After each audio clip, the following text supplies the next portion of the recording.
Hi hello welcome to our channel. నేను మీ సిరి. ఈరోజు మనం చెప్పుకోబోయే కథ మిసెస్ అగస్త్య పార్ట్ 66. కథలోకి వెళ్ళే ముందు వీడియోని లైక్ చేసి హైప్ చేయడం మిస్ చేయకండి ఫ్రెండ్స్. ఇక వచ్చేయండి. నన్ను చూసి నిట్టూచి నాకు పెడుతూ తను తినసాగాడు.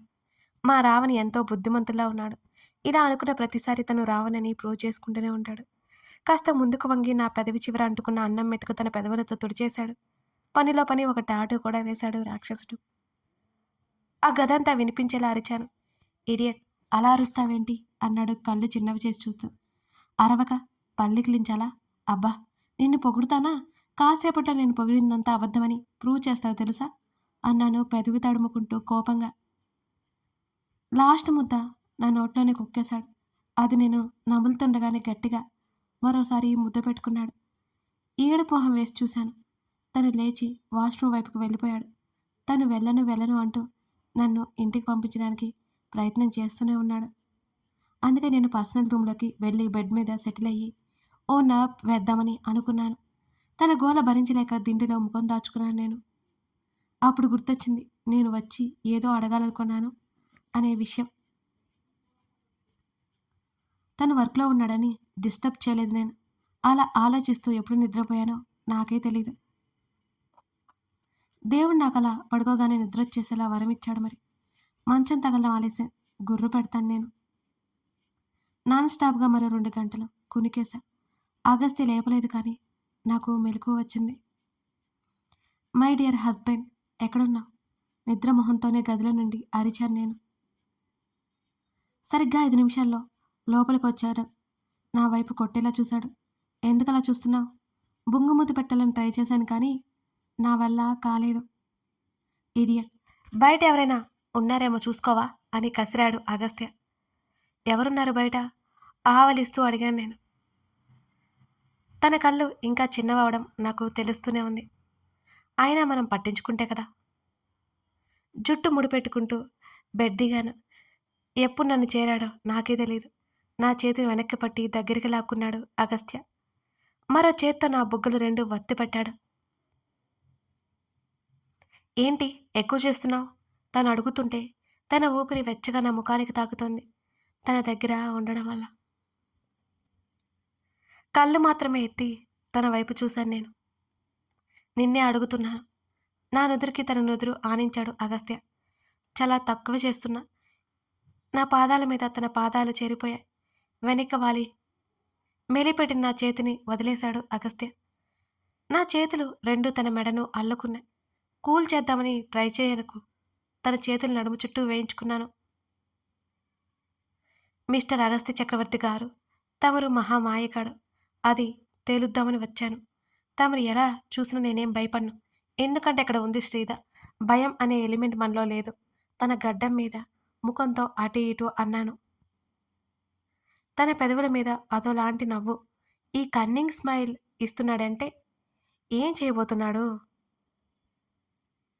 కనుబొమ్మలు ముడివేసి చూశాను. నా నడుము చుట్టూ తన చెయ్యి చేరిపోయింది. కాదు కాదు, బిగుసుకుపోయింది. తన చెయ్యి నా మెడవంపు నుండి నా జుట్టులోకి ఇంకిపోయింది. ఓయ్, ఇంటికి వెళ్ళాలన్నాను కంగారుగా వణికే గొంతుతో. నాకు ఏది అనిపిస్తే అది చేయడం అలవాటు సెనోరిటా. నా పెదవుల ముందు నా పెదవుల మీద మదవులు రుచి చూడ్డానికి పూనుకున్నాడు. కొన్ని క్షణాల పాటు తన ఊపిరి నాకు అందించాడు. నా ఊపిరి తను దోచేశాడు. నా పాదాలు నేల మీద వాలిపోయాయి. తన గుండెల మీద వాలిపోయాను నేను. అరే, నేను అడగాలనుకునే విషయం మళ్ళీ మర్చిపోయాను. ఇంటికి వెళ్ళాక ఊరుకుంటానా ఏంటి? ఇప్పుడైతే మాట్లాడకుండా చేశాడు. ఆఫీస్ కదా అని నేనే వదిలేశా. ఇంటికి వెళ్ళాక ఫ్రెష్ అయి అద్దంలో చూసుకుంటుంటే జుట్టు ముడిపెట్టుకున్నాను. సెనోరిటా తన పిలుపుకి కళ్ళు ఎత్తి చూశాను తన వైపు. ఈ మధ్య కాస్త బొద్దుగా తయారయ్యావు అనగానే నా కనులు పెద్దవైపోయాయి. అద్దంలో అటు ఇటు చూసుకుని పరిగెత్తుకుంటూ తన దగ్గరికి వచ్చాను నేను. నిజంగా లావయ్యానా? సంబరంగా చూశాను నేను తన వంక. లావుగా అవ్వాలని నా జీవిత ధ్యేయం మరి. కొంచెం అంటే కొంచెం. ఇక ఇదే మెయింటైన్ చేయి, లేకపోతే నీ ఎముకలు గుచ్చుకుంటున్నాయి నాకు నవ్వు దాచుకుంటూ అన్నాడు అగస్త్య. నడుం మీద రెండు చేతులు పెట్టుకుని కళ్ళు చిన్నవి చేసి చూశాను నేను. ఓయ్! నన్నేమైనా అంటే ఊరుకుంటాను కానీ, నా బాడీనంటే అస్సలు ఊరుకోను నేను. కోపంగా చెప్పాను. నిజాలు చెప్తే ఇలాగే కోపాలు వస్తూ ఉంటాయి అని అన్నాడు తను. ఇంకోసారి అలా అన్నావు అంటే అస్సలు ఊరుకోనే అని సీరియస్‌గా అన్నాను నేను. ఏం చేస్తావేంటి? చేతిలో ఉన్న ల్యాప్‌టాప్ పక్కన పెట్టేసి కనుబొమ్మలు ఎత్తి చూశాడు. ఏదైనా చేస్తా. తల వెనక్కి పెట్టి రాక్షసిలా నవ్వాలనుకున్నాను. రాలేదు. తనకి నవ్వొచ్చింది నా వేషాలు చూసి. అయ్యయ్యో! మా రావణ్ నన్ను మళ్ళీ డైవర్ట్ చేస్తున్నాడే! వెళ్ళి తన పక్కన సెటిల్ అయ్యాను. నేను ఒక విషయం చెప్తా. పూర్తయ్యే వరకు నువ్వు మధ్యలో మాట్లాడకూడదు. మళ్ళీ నేను మర్చిపోతాను అని అన్నాను. ఏంటది అన్నట్టు కనుబొమ్మలు ఎత్తి చూశాడు. మరి నాకు ప్రెగ్నెన్సీ ఎందుకు రావడం లేదు అనగానే తను కళ్ళు చిన్నవి చేసి చూశాడు. చెప్పు. నన్ను అడిగితే నాకేం తెలుసు అని అడిగాను. అబద్ధం చెప్పొద్దు. మనం ప్రికాషన్స్ కూడా తీసుకోవట్లేదు. అసలు ఎందుకు అవడం లేదు? పెళ్ళై మనకి 7 నెలలవుతోంది. తెలుసా నీకు? కళ్ళు తిప్పుతూ అడిగాను నేను. నా మాటలు పట్టించుకోకుండా నిర్లక్ష్యంగా ల్యాప్‌టాప్ అందుకోబోతుంటే దాన్ని దూరంగా నెట్టేశాను. తన చెంప మీద చేయి వేసి తన ముఖాన్ని నా వైపుకు తిప్పుకున్నాను. చెప్పు అని మళ్ళీ అడిగాను. మెంటల్. 3 మంత్స్ దూరంగా ఉంటే ఎలా వస్తుంది ప్రెగ్నెన్సీ? నా వైపు కొట్టేలా చూసి నా తల మీద ఒక్కటిచ్చాడు. కదా అని నాలుక గరుచుకున్నాను. అయితే నెక్స్ట్ మంత్ వచ్చేస్తుందా అని అడిగాను తెగ ఉత్సాహపడిపోతూ. రాదు అని చెప్పాడు. ఏం? నా ముఖం అదోలా మారిపోయింది. ఏమంటే ఏం చెప్తాను? నీ స్టడీస్ అయిపోవాలి కదా అని అన్నాడు తాపీగా. అబ్బా! ఆ మాట తప్ప ఇంకో మాట రాదు బాబు. ముందు నేను అడిగిన దానికి సమాధానం చెప్పవేంటి? ఎందుకు రాదు? సెనోరిటా, ఈ మాత్రం తెలియకుండా ఎలా అసలు? అన్నాడు తను అదోలా చూస్తూ. ఏం తెలియాలి అని అడిగాను నేను. ఉఫ్ అని నిట్టూర్చాడు. చెప్పకుండా ఇలా ముక్కలు ముక్కలుగా చెప్పావంటే నాకు కోపం వస్తుంది అని అన్నాను ముక్కుని ఎగబీలుస్తూ. నాకు ఆకలేస్తోంది పద. తను నన్ను పట్టించుకోకుండా వెళ్ళిపోయేసరికి నేను తినడానికి వెళ్ళలేదిక. బాగా బాగా కోపం వచ్చేసింది నాకు. అలాగే అలిగి కూర్చున్నాను నేను. కిందకి వెళ్ళిన వాడు మరో 20 నిమిషాల్లో పైకొచ్చాడు. సెనోరిటా, చిన్నపిల్లలా చేయకు అన్నాడు నన్ను సీరియస్గా చూస్తూ. ఆ బాధ నీకు అర్థం కాదులే. ముఖం తిప్పుకున్నాను నేను. అరే, ఎందుకింత ఫీల్ అయిపోతున్నావు నువ్వు అని అడిగాడు దగ్గరకొస్తూ అగస్త్య. నాతో మాట్లాడకు నువ్వు. బాబోయ్, ఏమైంది నీకు? పిచ్చిగాని పట్టిందా ఏంటి? ముందు నేను అడిగిన దానికి సమాధానం చెప్తావా లేదా? నేను మాట్లాడుతుండగానే నా పక్కన కూర్చున్నాడు అగస్త్య. గ్లాస్ డోర్ నుంచి బయటకు చూస్తున్నాను సోఫాలో కూర్చుని. అక్కడ కూర్చొని మా వాదులాట జరిగిన ప్రతిసారి సంతోషకరమైన రోజుగాను, బాధాకరమైన రోజుగాను మారిపోతుంది ఆ రోజు. ఇప్పుడు ఎందుకు ఏడుస్తున్నావు నువ్వు అని నా ముఖాన్ని తన వైపుకు తిప్పుకున్నాడు అగస్త్య. నాకు అమ్మ కావాలని ఉంది. ఉండదా ఏంటి? సన్నగా వెక్కిలు పెడుతూ అడిగాను నేను. తను ఈసారి అసలు కోపం లేదు. మామూలుగా అయితే ఈ పాటికి మీటర్ పేలిపోయేదే తంది. నా తల వెనుక చెయ్యేసి నన్ను గుండెలకి హత్తుకున్నాడు అగస్త్య. నా తల మీద ముద్దు పెట్టుకున్నాడు. నాతో మాట్లాడొద్దు నువ్వు. ఏడుస్తూనే తన గుండెల్లో ముఖం దాచుకున్నాను నేను. సెనోరిటా అంటూ నా తల నిమిరి మృదువుగా పిలిచాడు అగస్త్య. మాట్లాడొద్దని చెప్పాను కదా నీకు అన్నాను ఒకవైపు ఏడుస్తూనే. సరే కానీ ముందు ఏడవకు. నువ్వు ఏడిస్తే నాకు అసలు నచ్చదు. ఈ విషయం నీకు ఎన్నిసార్లు చెప్పాను నేను. ప్లీజ్ కంట్రోల్ అని అన్నాడు అగస్త్య. నేను చాలా మొండిదాన్ని. ఆ విషయం నీకు కూడా తెలుసు. నీ స్టడీస్ డిస్టర్బ్ అవుతాయి. ఫ్యూచర్లో చదువుకోలేదు, జాబ్ చేయలేకపోయాను. ఇలాంటివన్నీ గుర్తు చేసుకోకూడదు. నీ లైఫ్ హాయిగా వెళ్ళిపోవాలి ముందుకి. అందుకే ఇప్పుడే వద్దన్నాను. తను ఒక్కింత సీరియస్గానే అన్నాడు. కానీ నాకు అవన్నీ ముఖ్యం కాదు. నువ్వు ముఖ్యం. మనకు పుట్టబోయే బేబీ ముఖ్యం. ఇదెందుకు నీకు అర్థం కావడం లేదు నీకు? తన చొక్కా పట్టుకుని లాగుతూ అడిగాను నేను. మెంటల్. పిచ్చి వచ్చినట్లు బిహేవ్ చేయకు. ఒకవేళ ఓ పెద్ద యాక్సిడెంట్ జరిగింది. రేపు మాపు నేను పోతాను. తను చెప్తుండగానే భయంగా చూస్తూ తన నోటికి చెయ్యడ్డు పెట్టాను నేను. ఎందుకలా మాట్లాడి నన్ను ఏడిపిస్తున్నావు నువ్వు అని గట్టిగా ఏడుస్తూ తన గుండెల మీద కొట్టేశాను. అరే చెప్తున్నాను విను. నీకంటూ ఏం లేకపోతే ఎలా బ్రతుకుతావు? చదువు అనేది చాలా ముఖ్యం. ఆల్రెడీ ఒకసారి పెద్ద భయంకరమైన, దారుణమైన సిట్యుయేషన్ నుంచి అది నీకు ఎదురైంది. అప్పుడు సరిగ్గా క్వాలిఫికేషన్ ఉందా నీకు? ఎవరైనా జాబ్ ఇచ్చారా? తను అడుగుతుంటే అలాగే చూశాను నేను. అప్పుడు నీ మీద పీకల దాకా కోపం ఉన్నా సరే, నువ్వు కష్టపడుతుంటే చూడలేక నేనే సుదర్శన్ అంకుల్‌ని కలిసి మరీ నువ్వు నా దగ్గరికి వచ్చేలా చేశాను. అలాంటి సిట్యుయేషన్ మనకి చెప్పిరావు. నువ్వు ఎప్పుడైనా నీ కాళ్ళ మీద నువ్వు నిలబడేలా ఉండాలి. చెదిరిపోయిన నా జుట్టుని సరిచేస్తూ అన్నాడు. కన్నీళ్లు తుడిచాడు. ఎందుకు? ఎందుకు నన్ను భయపెడుతున్నావు నువ్వు అని అడిగాను. లేదు జస్ట్ చెప్తున్నా. మా అమ్మ కనుక తన కాళ్ళ మీద తను నిలబడి ధైర్యంగా ఉంటే, ఈరోజు నేను తల్లి లేని వాడిగా ఉండేవాడిని కాదు. ఇలా దిక్కు మొక్కు లేకుండా ఒంటరిగా ఉండను అని అన్నాడు. ప్లీజ్ అలా మాట్లాడకు. నేను ఏడ్చాను.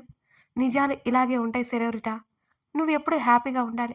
నీ ఆత్మాభిమానం నీ దగ్గర భద్రంగా ఉండాలి. అది బయట వారి దగ్గరైనా, నా దగ్గరైనా. నువ్వు ఎవరి దగ్గర చేతిని చాచకూడదు. అర్థమవుతుందా నేను చెప్పేది? అని నా తల మీద ముద్దు పెట్టుకుంటూనే చెప్పాడు అగస్త్య. కానీ ఇప్పుడంతా బాగుంది కదా అని నేను అడిగాను.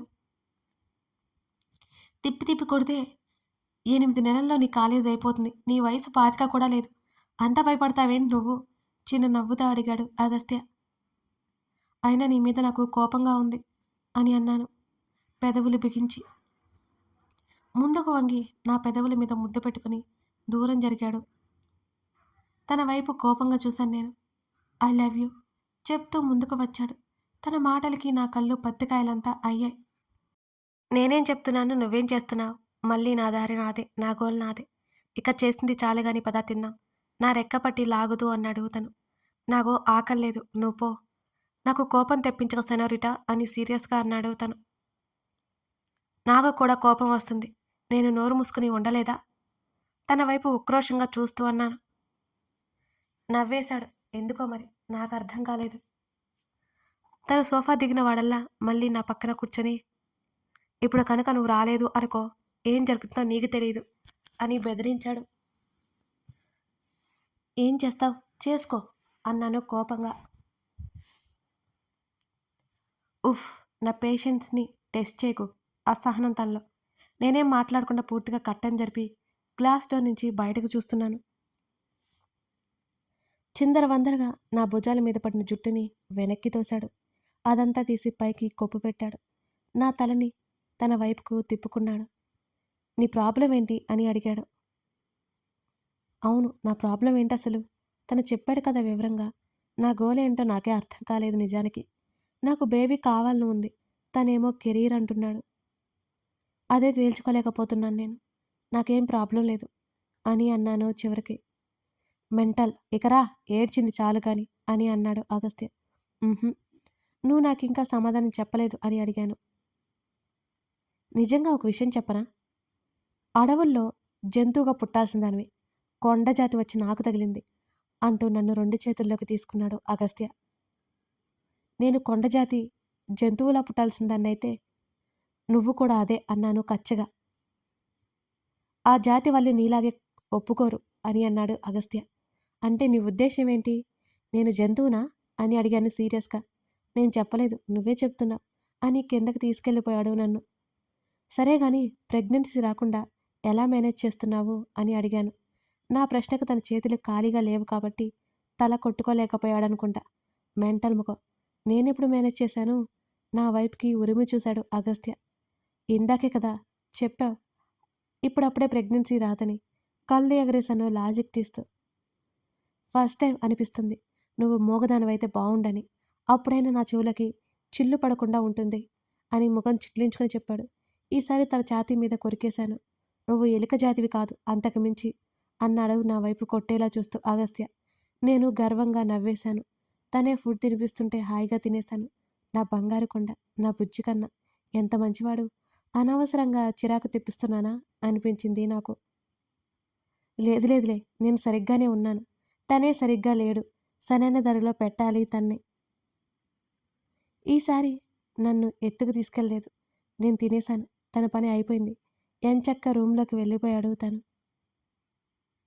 నేను వెనక నుంచి అరుస్తూనే ఉన్నాను. నన్ను పట్టించుకోలేదు. పరిగెత్తుకుంటూ గదిలోకి వెళ్ళాను. బెడ్ రెస్ట్‌కి ఆనుకొని వాలుగా పడుకొని కళ్ళు ఎగరేశాడు. ఎంత మోసం అని అరిచాను. నోరు మూసుకొని వచ్చి పడుకో. చిరాకు పడ్డాడు. తినే వరకు బ్రతిమాల. ఇప్పుడేమో బెదిరిస్తున్నావా? ఎంత దారుణం! ఎంత కుట్ర! నడుం మీద 2 చేతులు పెట్టుకుని ఉక్రోషంగా అరిచాను నేను. సెనోరిటా ఇలారా. తన చేతులు చాచడం ఆలస్యం. తన ఒడిలోకి చేరిపోయాను నేను. కథ కొనసాగుతుంది. ఇంతకీ ఈ శ్రీధ అనుమానాలు నిజమేనా? శ్రీధ ఏడుపు కరెక్టేనా? అగస్త్య చెప్పిన మాటల్లో నిజం ఉందంటారా లేదంటారా? మీకు ఏమనిపించిందో కామెంట్స్లో చెప్పేయండి. Thank you for watching this video.